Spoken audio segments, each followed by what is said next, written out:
বিশ্বকাপ জয়ের পর মাঠেই সিজদা দিয়ে ও দুহাত তুলে মোনাজাত করে আল্লাহ তাআলার প্রতি কৃতজ্ঞতা প্রকাশ করেন তিনি।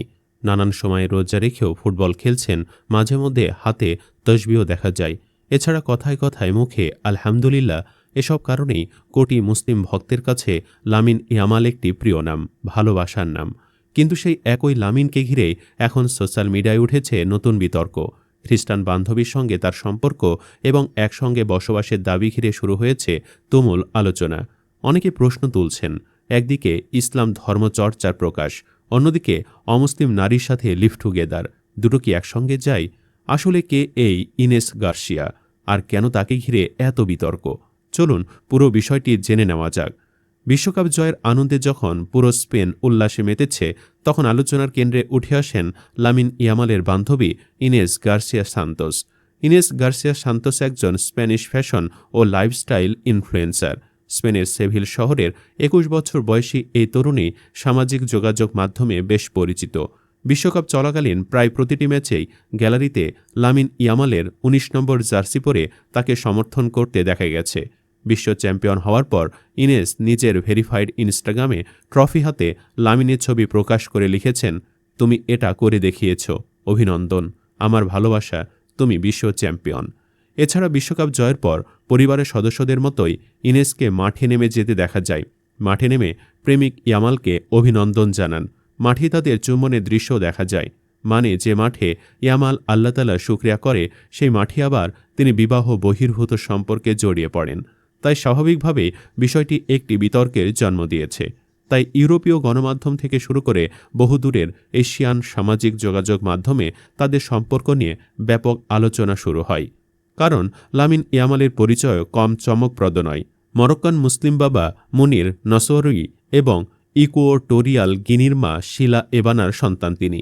জন্ম ও বেড়ে ওঠা স্পেনের কাতালুনিয়ায় হলেও নিজের মুসলিম পরিচয় কখনো লুকাননি।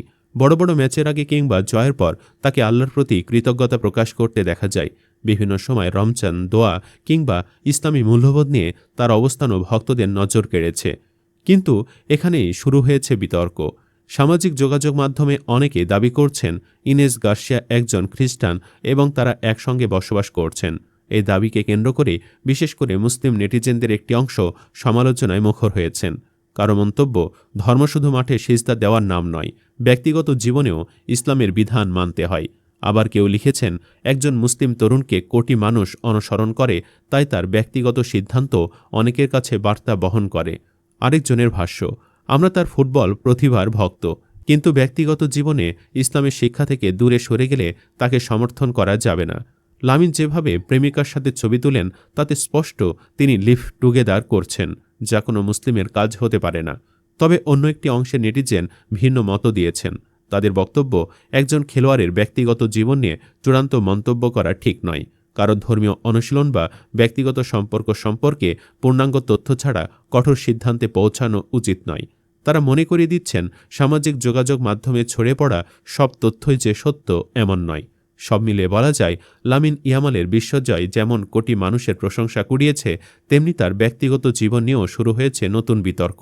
একজন মুসলিম তারকা হিসেবে তার জীবনযাপন নিয়ে যেমন সমর্থন রয়েছে, তেমনি সমালোচনাও রয়েছে। তবে ব্যক্তিগত সম্পর্ক বা ধর্মীয় অনুশীলন সম্পর্কে নিশ্চিত তথ্য ছাড়া কোনো চূড়ান্ত সিদ্ধান্তে পৌঁছানো সমীচীন নয়। এখন প্রশ্ন আপনাদের কাছে, একজন তারকার ব্যক্তিগত জীবন কি শুধুই তার ব্যক্তিগত বিষয়, নাকি তিনি কোটি ভক্তের অনুসরণীয় হওয়ায় তার জীবনধারাও আলোচনার বিষয় হওয়া স্বাভাবিক? লামিন অল্প বয়সে সফলতার মুখ দেখেছেন। এই বয়সে যে কেউ বিয়েও করতে পারেন, কিন্তু একজন মুসলিম হিসেবে কি এভাবে বিধর্মীর সাথে বিবাহ বহির্ভূত লিভ টুগেদারে জড়ানো মোটেও ঠিক? হ্যাঁ বা না? যাই হোক, আপনার মতামত অবশ্যই কমেন্টে লিখুন। ভিডিওটি ভালো লাগলে একটি লাইক দিন, বন্ধুদের সঙ্গে শেয়ার করুন এবং এমন বিশ্লেষণধর্মী খবর সবার আগে পেতে এখনই চ্যানেলটি সাবস্ক্রাইব করে পাশে থাকা বেল আইকনটি অন করে রাখুন। ধন্যবাদ।